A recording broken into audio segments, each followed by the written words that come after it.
Ludwig Wittgenstein nació en Viena en 1889. Por lo menos 3 distintas corrientes filosóficas contemporáneas tienen su origen en su pensamiento. Él, sin embargo, no se identificó con ninguna de ellas.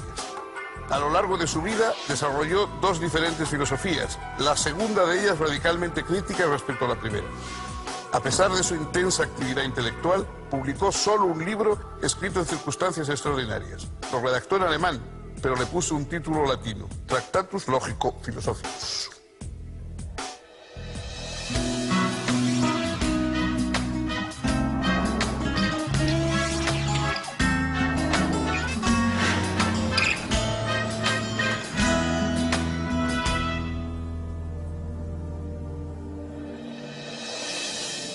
¿Qué tal, amigas, amigos? Bienvenidos.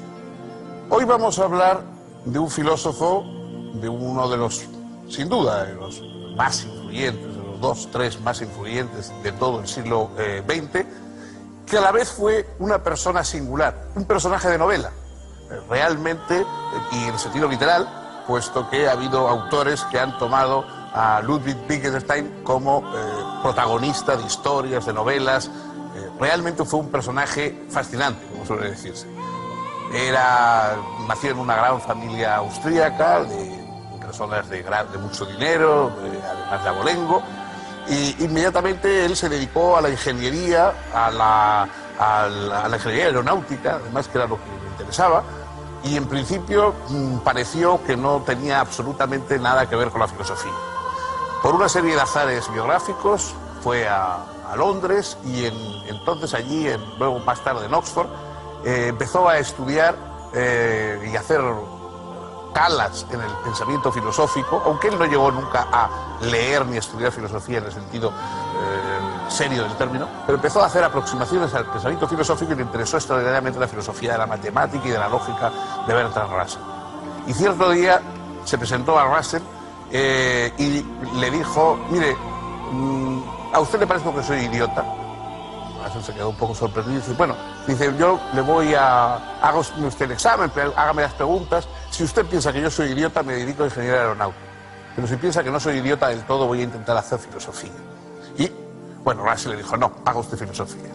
Entonces, él escribió su única obra, el Tractatus Logico-Philosophicus, que es digamos, una obra singularísima dentro de la historia de la filosofía. Practicó y fue una especie de medio profesor, medio gurú allí en Inglaterra, después de haber participado en la guerra mundial en Europa, y llevó una vida totalmente al margen de las convenciones académicas. Él era un hombre extraño, callado, melancólico, de extraordinaria belleza física, con una homosexualidad que nunca logró asumir de manera explícita, y creó un influjo, tuvo una influencia extraordinaria en todo el que lo conoció. Todos los que lo conocieron dicen que, bueno, que leer sus libros, leer su obra no era nada, que el asunto era conocerle a él, estar en contacto con él. Un personaje carismático, una obra sumamente singular, no fácil, pero enormemente influyente en el pensamiento anglosajón y, bueno, yo creo que el pensamiento europeo y americano del siglo pasado. Si continúan con nosotros, vamos a ver la vida, la obra, el pensamiento de Ludwig Wittgenstein.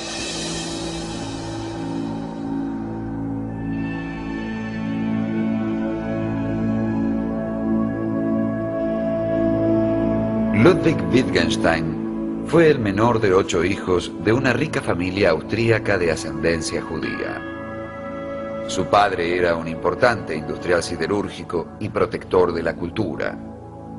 El joven Ludwig fue educado por profesores privados hasta los 14 años. Luego cursó estudios en la Escuela Real de Linz y en la Escuela Técnica Superior de Berlín. Su formación como ingeniero lo llevó a inscribirse en la Universidad de Manchester y luego a diseñar un exitoso motor para aviones. Pronto sus intereses se desplazaron hacia las matemáticas puras y el problema de su fundamentación. El lógico alemán Gottlob Frege, internacionalmente famoso por ese entonces, le aconsejó estudiar con Bertrand Russell en Cambridge. Russell había escrito, junto con Alfred North Whitehead, una obra titulada Principia Mathematica, en la que pretendía deducir toda la matemática de la lógica. Dicho trabajo fue crucial para la constitución de la matemática contemporánea. Wittgenstein la leyó cuidadosamente y decidió abandonar la ingeniería y dedicarse a la filosofía. En 1913 murió su padre y Wittgenstein se mudó a Noruega. Construyó una cabaña en un solitario fiordo y vivió en profundo aislamiento.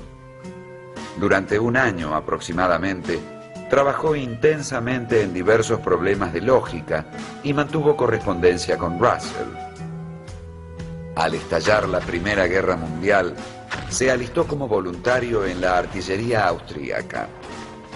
Durante los 4 años que estuvo en el frente, llevó en su mochila algunos cuadernos en los que anotaba sus pensamientos filosóficos. En 1918 fue tomado prisionero por el ejército italiano. En el campo de prisioneros de Monte Cassino, Wittgenstein dispuso de tiempo libre para revisar y reordenar sus apuntes. Desde su prisión, gracias a John Maynard Keynes, futuro Nobel de Economía y condiscípulo suyo de Cambridge, logró hacerle llegar una copia a Russell.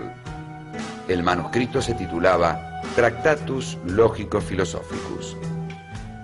Wittgenstein fue liberado en 1919. En Viena, renunció a su parte de la herencia paterna en favor de sus hermanos. Se encontró con Russell en Holanda y discutió con él su trabajo línea por línea. Ciertas diferencias entre las perspectivas de uno y otro se hicieron cada vez más evidentes. El Tractatus Logico-Philosophicus fue publicado en alemán en 1921. Un año después, Russell lo hizo publicar en Inglaterra con una introducción para facilitar la edición del libro. Wittgenstein no aprobaba la introducción de Russell, convencido de que mostraba incomprensión de aspectos centrales de su trabajo. Wittgenstein y Russell se distanciaron definitivamente. El Tractatus no está dividido en capítulos, sino en una serie de enunciados, algunos de ellos brevísimos, ordenados numéricamente según su importancia. Este ordenamiento gira alrededor de 7 tesis. La primera afirma que el mundo es todo lo que sucede. La segunda tesis introduce la noción de hecho atómico y lo define como combinación de entidades. De tal modo, una cosa cualquiera solo puede ser pensada a partir de los hechos atómicos en que puede entrar. Puedo pensar esta silla, por ejemplo, solo a partir de los hechos en que ella puede aparecer, como el que alguien se siente en ella, o se pare en ella, o que se le ponga junto a una mesa, o cerca de una puerta, etc. Así, no podemos pensar ningún objeto fuera de la posibilidad de su conexión con otros. La tercera tesis define el pensamiento como figura lógica de los hechos. Wittgenstein afirma, en consecuencia, que lo que es pensable es también posible. La cuarta tesis enfatiza la relación entre pensamiento y lenguaje. Señala Wittgenstein que la mayoría de las cuestiones filosóficas no son falsas, sino que simplemente carecen de sentido. Para demostrar esto, Wittgenstein introduce una serie de precisiones respecto del simbolismo lógico. Es aquí donde el famoso proyecto de Russell de presentar un edificio deductivo de la lógica y la matemática es radicalmente criticado. Y es en el curso de tal crítica que Wittgenstein despliega su original concepción del simbolismo y de la lógica misma. En particular, uno de los aportes del Tractatus más celebrados para el ámbito del simbolismo lógico es su propuesta de las tablas de verdad. En la quinta tesis se introduce la noción de proposición elemental y en la sexta se analiza la forma general de las funciones de verdad y de las proposiciones. Es a la luz de estos desarrollos que el Tractatus expone su afirmación más polémica. Los límites de mi lenguaje significan los límites de mi mundo. Esto significa, en primer lugar, que los límites del mundo son también los límites de la lógica. Nada podría ser ilógico, porque si lo fuera, no pertenecería al mundo. En segundo lugar, que el mundo es mi mundo, de modo tal que yo soy mi mundo. Y en tercer lugar, que el lenguaje es comprendido como esencialmente privado. Contra ello reaccionaría el propio Wittgenstein en su obra posterior. Además de ocuparse de los problemas del simbolismo lógico y de refutar breve y sistemáticamente el proyecto de los Principia Mathematica, el Tractatus intenta describir la estructura del lenguaje proposicional en general y delimitar lo que excede esa estructura. Ese exceso es lo que Wittgenstein llama lo inexpresable o lo místico. Finalmente, la última tesis del Tractatus, de lo que no se puede hablar, mejor es callarse, es quizás la más famosa. Fue entendida como una crítica al discurso metafísico, pero también podía interpretarse como un llamamiento a cierto tipo de silencio místico y a una renovada humildad del discurso humano. El propio Wittgenstein declaró en el prólogo que lo más importante de su obra no era lo que decía, sino precisamente lo que callaba.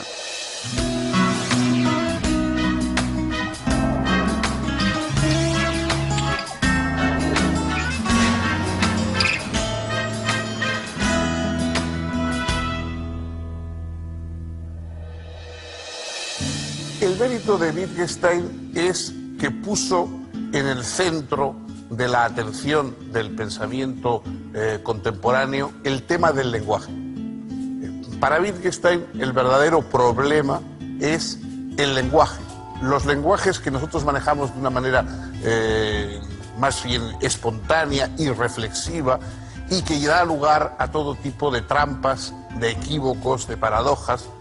¿Hay la posibilidad de hacer un lenguaje que realmente sea una verdadera descripción del mundo tal como es? Un lenguaje purificado de alguna forma de todas esas ambigüedades que lo constituyen habitualmente. El Tractatus es un esfuerzo por una teoría del lenguaje. Intenta ser una teoría del lenguaje y a través del lenguaje una teoría del mundo. Cada uno tenemos un mundo y el mundo es eso que nos viene a través de nuestro lenguaje. Las proposiciones del lenguaje representan de alguna forma el mundo que existe, incluso pictóricamente. Hay toda una aproximación pictórica, digamos, de que la propia disposición de las palabras en una frase, en una proposición, están representando el mundo en el que nos movemos. Todo el esfuerzo de Wittgenstein es por analizar y por buscar la entraña en la cual el lenguaje se relaciona con el mundo. Está, digamos, tapada por la cantidad de los diversos lenguajes que utilizamos, por sus caprichos sintácticos y semánticos, pero ¿cuál es el núcleo central? El núcleo central en el cual el lenguaje logra convertirse en reflejo del mundo. Y hasta qué punto ese mundo nos llega exclusivamente a través del reflejo de esa esencia, digamos, del lenguaje. La obra, el Tractatus, está escrito de una manera curiosa, está escrito en pequeños parágrafos numerados que dan una impresión de una obra que parece más bien un manual técnico de instrucciones de algún aparato o algo por el estilo, y ese aparato efectivamente es el lenguaje, y también con frases que tienden de vez en cuando a lo críptico y casi a lo místico, ¿no? Todo el pensamiento, dice Wittgenstein, todo lo que expone en ese pequeño libro, que es un libro muy pequeño, bueno, pues cabe al final en una proposición. Es como una escalera por la cual subimos y una vez que hemos llegado a donde queríamos, es decir, a comprender lo que queríamos, olvidamos la escalera, tiramos la escalera y la dejamos, porque lo que cuenta es haber llegado a ese estadio de mayor lucidez. Ese pequeño Tractatus fue presentado como una especie de tesis doctoral, por decirlo de algún modo, apadrinada por el propio Bertrand Russell, que le escribió un prólogo, y por George Moore, hubo un debate de lo más animado, porque Wittgenstein no era precisamente muy respetuoso con sus mayores y discutía con ellos como, en fin, si hubieran sido gente de la calle.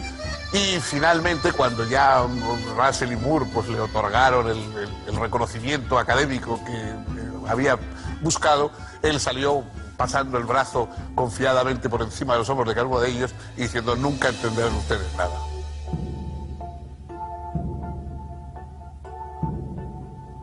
Después de esta primera incursión filosófica, Wittgenstein tuvo una serie de avatares personales, dejó su iniciada carrera académica en Inglaterra, volvió a Europa, se alistó como camillero en el ejército durante la guerra, se fue como maestro a un pueblo en Escandinavia, un pueblo perdido que había allí, y todo esto después de haber heredado, porque sus padres murieron, y heredó una de las mayores fortunas de Europa. Entonces Wittgenstein dejó todo el dinero, entregó todo el dinero y se dedicó a llevar esa vida errante, esa vida extraña, hasta que de pronto, pues con la misma brusquedad con que se había ido, volvió otra vez a Inglaterra y recuperó su contacto con la filosofía. Pero venía con una filosofía completamente diferente, con una filosofía, al contrario, que desmentía la primera que había tenido. En vez de buscar un lenguaje perfecto al margen de la turbulencia de los lenguajes reales, dijo: no, solo existen los lenguajes reales, los lenguajes que utilizan, y lo que tenemos que hacer es comprender el mundo a través de esos lenguajes. Es decir, cada uno de esos lenguajes está indicándonos perspectivas sobre el mundo, y entonces empieza a analizar los juegos del lenguaje, los juegos cada uno de los juegos que jugamos al hablar, porque al hablar estamos jugando con el lenguaje, estamos jugando a decir, jugando a seducir, jugando a amenazar, jugando a investigar. Todos son juegos diferentes y las palabras cobran sentido dentro del juego que nosotros estamos haciendo con ellas, porque no hay más lenguaje que el lenguaje que se comparte con los demás. Hay una crítica muy acerada en Wittgenstein del lenguaje, de la idea de un lenguaje privado. Nadie puede tener un lenguaje de significados privado, porque significar quiere decir que uno adopta un símbolo y lo comparte con otros que entienden ese significado. Esta segunda filosofía, de alguna forma, es lo contrario, desmiente la filosofía del anterior, pero también, por otra parte, la prolonga y la complementa. En la primera filosofía de Wittgenstein fue aceptada por los neopositivistas, por la Escuela de Viena, por los Maurice Lick, Carnap, etcétera, que le consideraron un avance importante. Esta segunda dio lugar a toda una corriente, lo que se llama la filosofía analítica, la escuela de Cambridge, y toda una gran corriente de filosofía anglosajona que prácticamente ha llegado hasta nuestros días.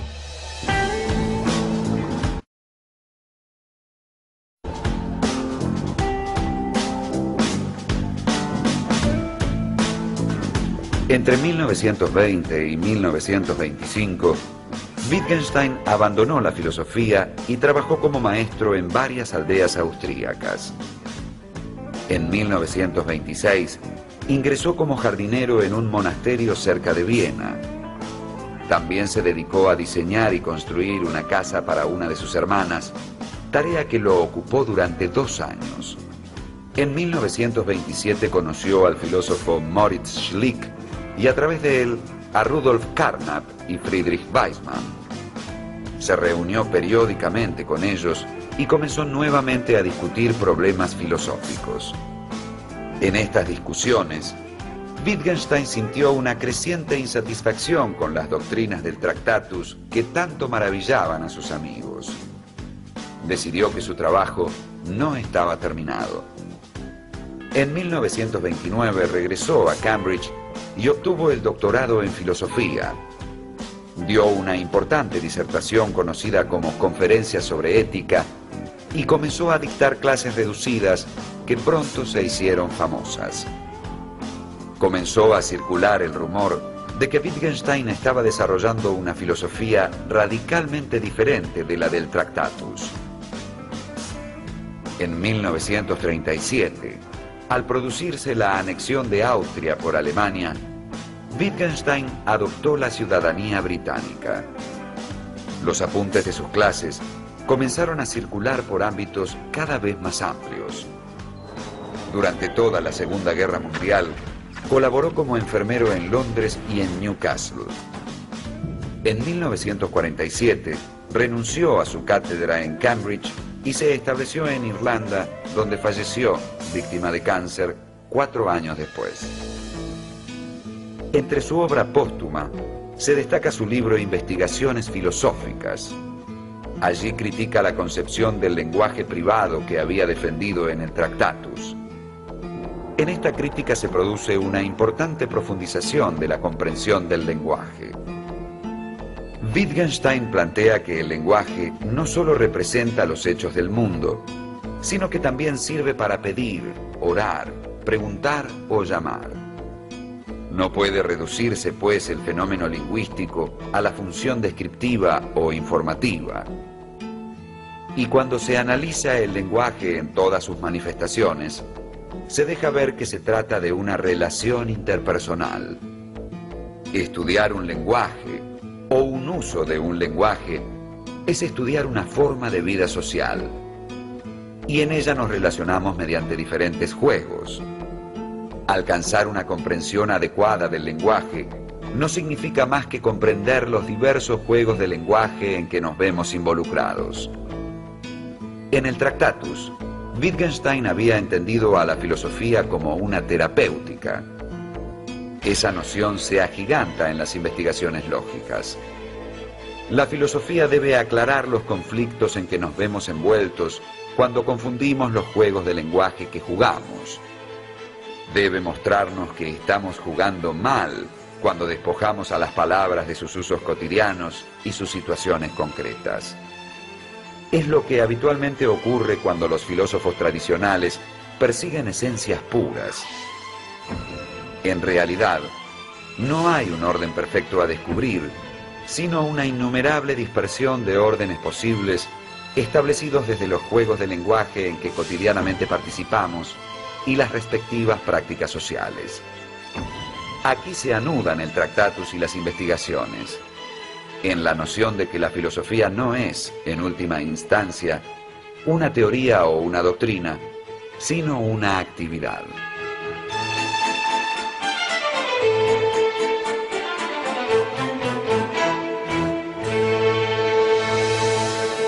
Wittgenstein no publicó en su vida más que el Tractatus.